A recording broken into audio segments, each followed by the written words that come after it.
We are well into a season that focuses upon the reality of light. In fact, it's one of the primary players in the Christmas story as we look around. Every lawn, every city square, every store window that we pass by, there are lights, whether they're Christmas tree lights or religious lights from the Christian tradition or menorahs or whatever you find. Light in the darkness is a primary focus of this season and its deep and rich meaning for us. John, when he begins his gospel, says, "In the beginning was the Word, and the Word was with God, and the Word was God, and the Word became flesh and dwelt among us. In him was life, and that life was the light of all humanity. A light shines in the darkness, and the darkness cannot overcome it." Admittedly, ours is a world often much darker than we wish it were. You read the headlines: ISIS and Al-Qaeda and Syria and North Korea and Russia and Iran, and the problems that we experience here at home with the divided character of our country at the moment, where we turn ourselves into one another's enemies rather than realizing we're all in the boat together. And if this boat of our nation goes down, we all sink together. There's hunger and homelessness and fear and abuse and trafficking, and the list is so long. There's a lot of darkness in our world.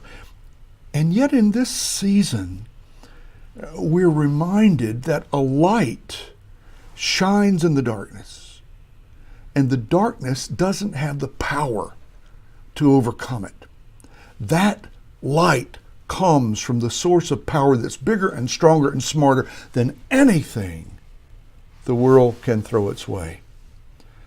Now, one of the things I find fascinating about Jesus, who came to us as a light that shines in the darkness, is that later on in his ministry, he said to his followers, to his disciples, and down the road, therefore, to you and me, "Now you are the light of the world." In other words, he calls those of us who believe to become partners with him in bearing light that shatters the world's darkness. I knew a man some years ago who was the CEO of a Fortune 500 company. Very successful, very powerful, influential. But 4 afternoons a week, you would not find him in his office or the boardroom or any of the factories that that company owned. You would find him in a treatment center for people with emotional and mental illness. This buttoned-down CEO power player would be feeding someone their dinner or reading their mail to them or listening to their stories or combing their hair or sometimes pushing a wheelchair out so that they could sit in the sunlight. And those who knew him as the power broker CEO found it unusual to even imagine him in this rather opposite role in this center for people with emotional and mental illnesses. I asked him once, why do you choose to do your volunteer activities in that particular setting with that particular population? And he said to me, "I volunteer with those who weep because once upon a time, I wept too." Earlier in his life, he went through a season of rather severe depression. And when that happened, there were some people who got him through it. Counselors, physicians, but a lot of friends who were there, who buoyed him up, who gave him strength, who became light in his darkness. And he never forgot that.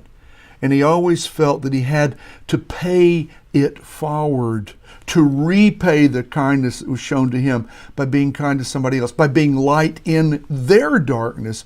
And so he went to people who were going through what he had been through himself with this wonderful story of, hey man, I know how you're feeling.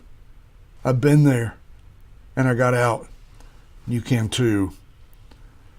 That, I think, is at the heart of this wonderful season, which is about more than parties and gifts and decorations and even sweet services at your church. This is a season about the irrepressible good news that through Christ, God comes to us in all the dark places, in all the shadowy places, in all the broken places, and brings light that the power of evil cannot overcome. And once we have received it, and once we felt the burdens lifted from our shoulders, and once the shadows have dispersed in our lives, he calls us to do whatever we need to do to turn the light on for others.